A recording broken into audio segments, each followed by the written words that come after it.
The legislature is the arm of government that is constitutionally empowered to make laws for the peace and good governance of the country.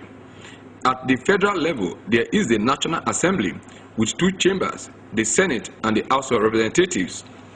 The Senate, headed by the Senate President David Mark, has 109 members from various central districts across the country, while the House of Representatives is headed by the Speaker, Aminu Tambuwa, with 360 members representing various federal constituencies from across the country.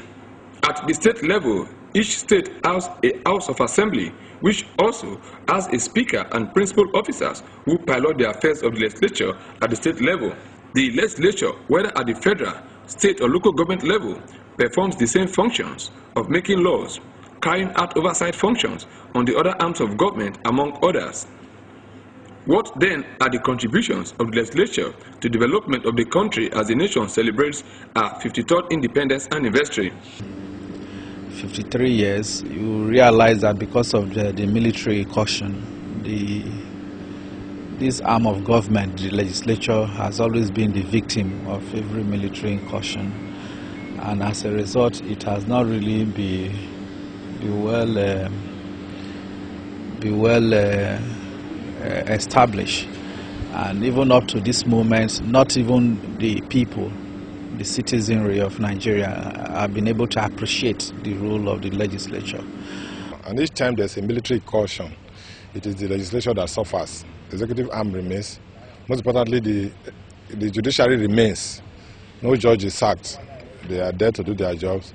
The military comes in, they appoint their own commissioners and all that, and the executive arm continues to operate. It is that constitutional part of government that makes laws, which is the legislature that is kicked out.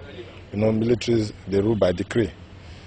So for a very long time, there was no legislature, as it were.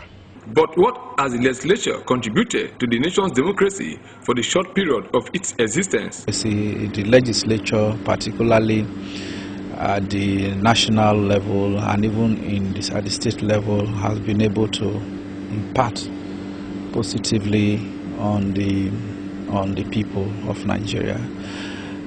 They have been able to legislate for very cohesive, peaceful, and the development of Nigeria. One trend that has been experienced in the legislature at the federal and state levels is the trend of chairs and exchange of blows over contentious issues.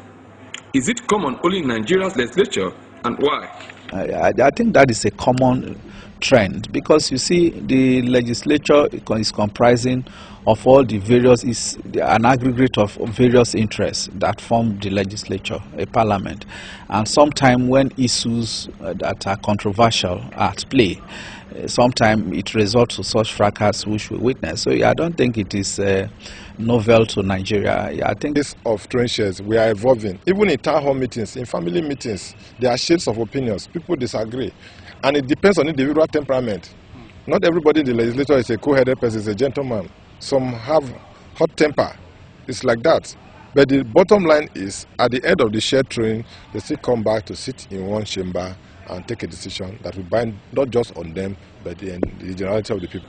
It is obvious that the legislature has played its own part in the development of Nigeria, as no democracy can work without legislature, since it's often referred to as the symbol of democracy. In Delta State, what role has the state legislature played? The Delta State House of Assembly, having been known to be the most vibrant, have been able to make its very meaningful contribution to the development in terms of making laws that has enabled the executive to carry out all the developmental efforts that you witness across the state. For Delta TV News, I am Pere Botu.